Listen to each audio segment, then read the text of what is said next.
When most people think of a government-owned company, they picture a bloated, sluggish bureaucracy. They imagine departments drowning in paperwork, where a single approval takes months and efficiency goes to die. Curious, but look at the Indian aerospace sector. Hindustan Aeronautics Limited is manufacturing advanced supersonic Tejas fighter jets.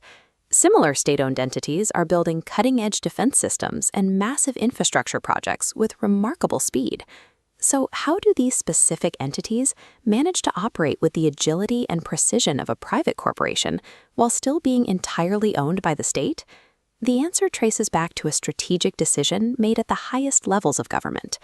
Under a policy framework known as the National Common Minimum Program, Parliament realized the state had to deliberately relinquish direct control to let its best companies compete globally.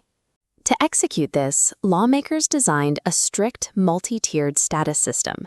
Instead of managing every company from the top down, the government would systematically surrender its own oversight to its top performers. The system functions as a direct trade. Proven financial efficiency buys operational freedom. The first rung on this ladder of autonomy is known as the Miniratna status. This timeline illustrates the baseline financial discipline required to qualify. A central public sector enterprise, or CPSE, must demonstrate continuous positive profit margins for 3 consecutive years while maintaining a positive net worth. Entry into the Miniratna tier provides a specific degree of financial independence. Directors gain the authority to greenlight smaller capital investments and enter into joint ventures without waiting for a ministry signature. Miniratna status acts as a vital proving ground. It forces a state company to show it can handle basic financial independence without collapsing. Once a company masters the Miniratna tier, it faces a much more demanding level, graduating to a Navratna. This scorecard graphic compares standard ratings against the Navratna requirement, demanding an excellent rating and a composite score above 60. It expands into a radar chart judging 6 quantitative parameters, like net profit to net worth, and controlling manpower costs relative to total production. To see the scale of the entities passing this test, look at Chennai Petroleum Corporation. By maintaining strict financial discipline across its massive oil refinery operations, it recently became the 28th company in India to secure the Navratna tag. The Navratna tag provides expanded operational authority. They can form international joint ventures, establish overseas subsidiaries, and restructure their own corporate boards. By meeting these rigorous metrics, a company successfully severs the heaviest bureaucratic tethers holding back its global growth.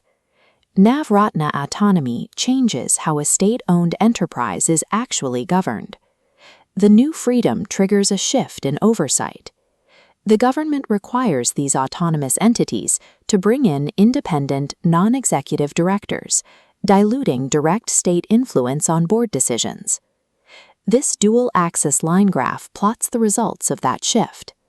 There is a direct positive correlation between the introduction of independent board governance and rising return on capital employed, or ROCE. The true power of the Navratna tag is that it forces state monopolies to abandon old bureaucratic habits and adopt the competitive corporate governance practices of the private sector.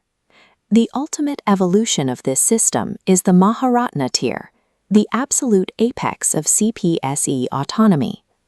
Maharatnas receive the highest degree of global investment freedom.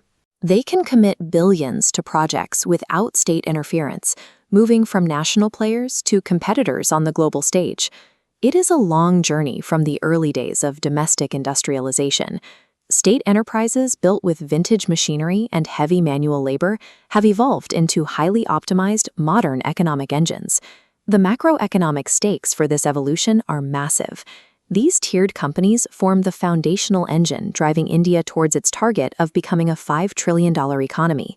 Critical sectors like energy, defense, and heavy infrastructure rely entirely on this tier framework to expand their capacities rapidly enough to meet national demand. The Navratna pipeline proves that state ownership and corporate agility can coexist, provided the government is willing to systematically trade its control for merit-based excellence.